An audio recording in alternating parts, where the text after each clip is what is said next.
y'all. So today's talk is going to be on summertime allergies, which are always fun to deal with. Everybody loves when they have their allergies kick in, especially with this world we're dealing with the whole COVID thing. It's this incredibly weird. Is it COVID? Is it allergies? What is this? What am I dealing with? So I'm going to detail out some of the summertime allergies and how it affects the usage of CPAP. So I'm going to populate this and we can get this moving. All right.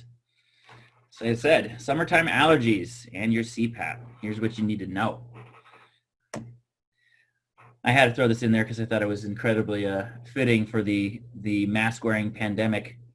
She's obviously very scared of what could be coming her way. Oh my gosh, that's fantastic. I love it. So, summertime allergies, you got a handful of different ways that a person's allergies can get kicked in. Of course, there's general molds. We're fortunate that we live in Arizona, that mold isn't as big as a factor is in some of the more wet states. But I mean, obviously, molds inside your house, if your house had swamp coolers or something like that, molds can obviously facilitate a lot of respiratory infections, allergies, and such. Plants, people are of course allergic to the poison ivy and poison oak and such. Again, it's not as big as an issue down here in the valley, but obviously if you go up north, if you had a cabin or something, that could be huge.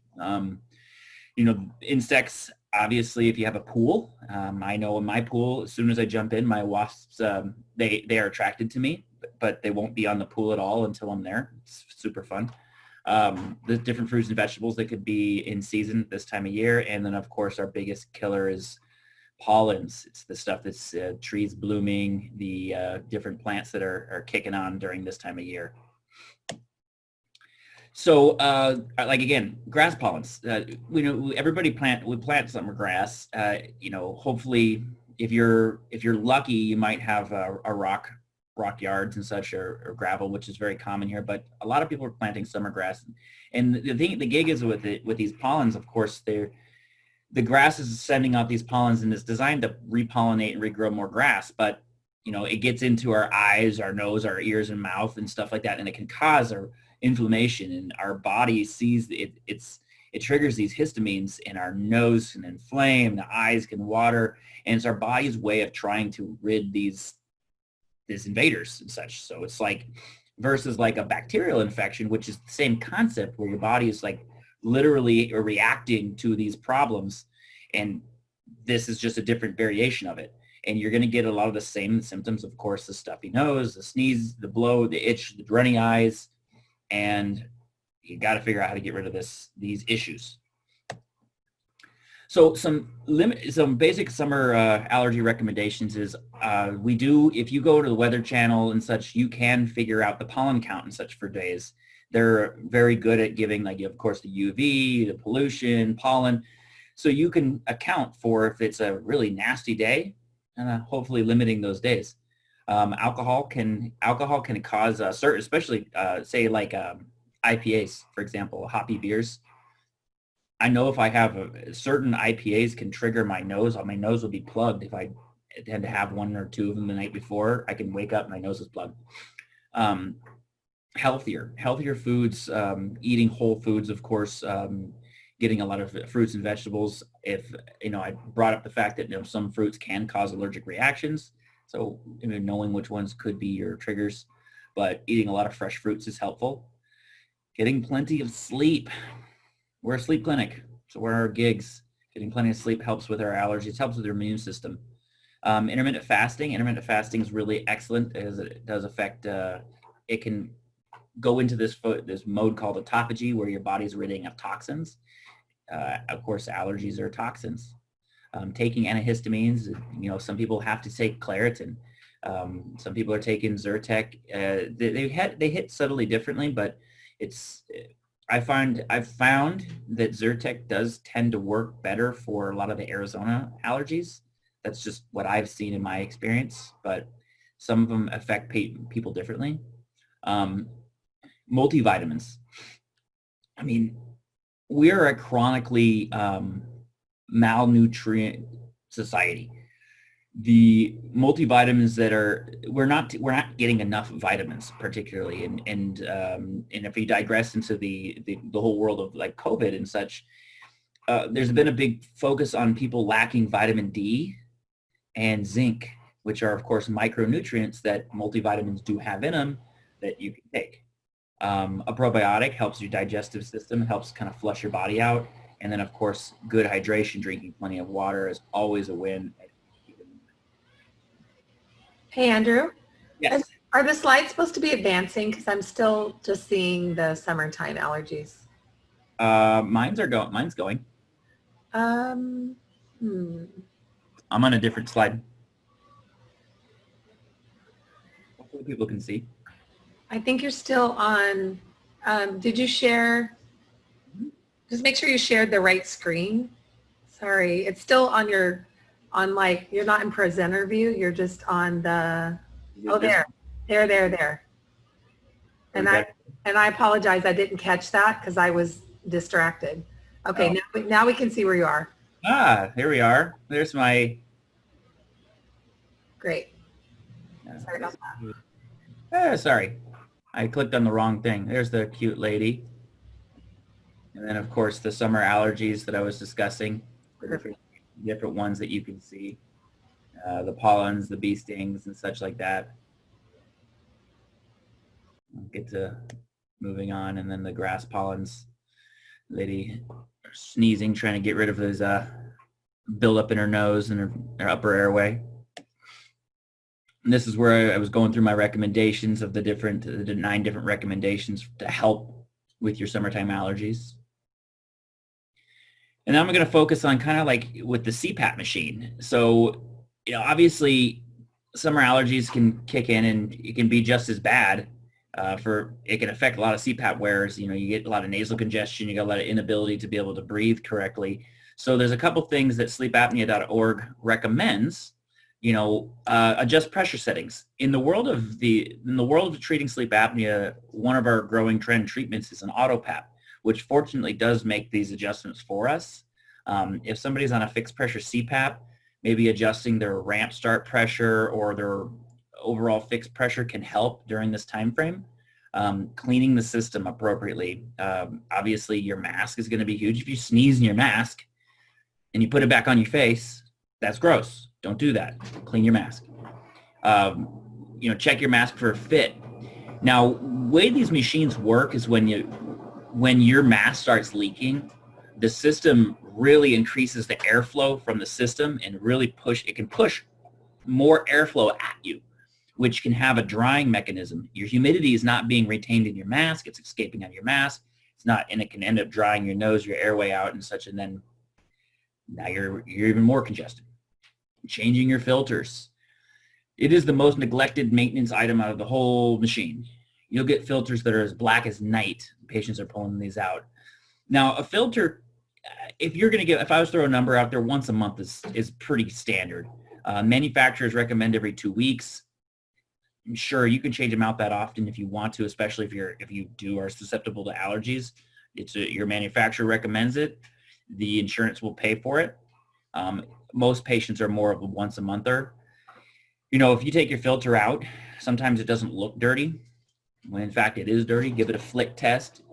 You'll see that stuff come off of it. Nasal sprays and gels. There's a brand called Nasal Air.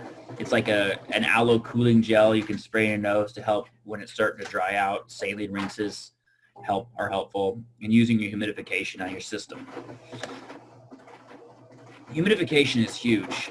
Also, if you're using like a nasal or nasal pillow style mask, and that's your go-to, but you have to cut therapy during the times when your nose is congested, that's where you're going to want a full face mask to something in your back. Use it and have it in your back pocket. It might not be your go-to, like your regular used mask, but having the ability to not disrupt your actual therapy for nights on end just because your allergies are acting up. And then obviously poor sleep is going to facilitate a poor immune system, which means it's harder to fight these allergies. Again, the humidification from the CPAP is huge. The CPAP's humidifier it helps along with the nose's job of warming the air, keeping everything from drying out. A lot of people, again, when they're having these issues with the nasal congestion, if you crank your humidifier to its top levels, maybe run a preheat warm up on the humidifier, it can help clear your nose and keep it open. Again, digressing to cleaning your equipment. You know, CPAPs can get a person sick. They can, if you don't clean it. Generally speaking, CPAP by itself isn't going to get you sick. But if you have dusts and pollens and different things in the tubing and the mask, yeah, and you're just reintroducing that back into your system every day. And you're going to wonder, why is my nose plugged? Why do I keep getting sick? Well, it's because your stuff's gross. Stuff's dirty. Either completely change out all of your new equipment, get everything new, or wash it in warm soapy water, use some white vinegar, help disinfect the system. Good CPAP hygiene is super important for helping keep sickness and allergies down. So this is a couple of things that goes with the nasal stuff.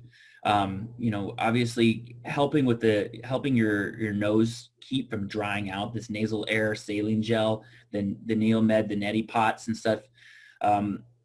When my nose is really messed up, I have a saline rinse that I like to use. It's basically your body's way of it's just basically a natural way of like washing out your nose.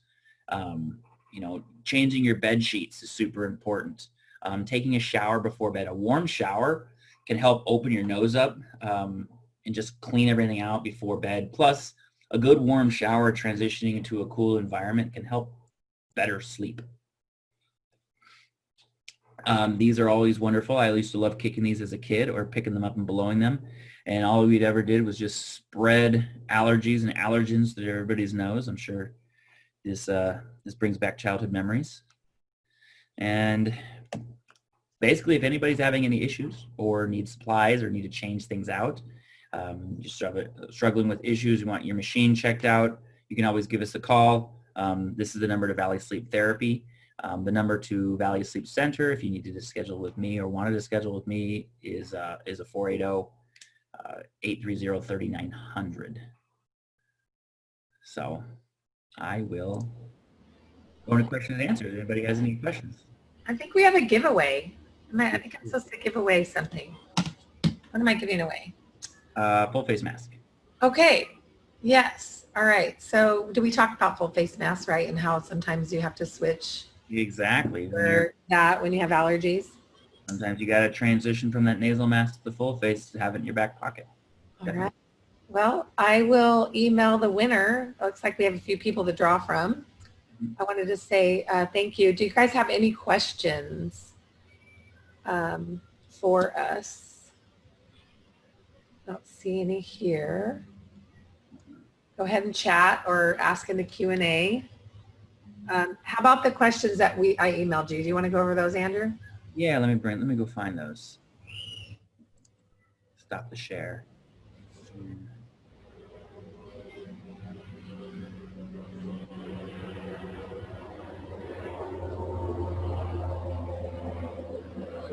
Okay. Can y'all still see me and hear me?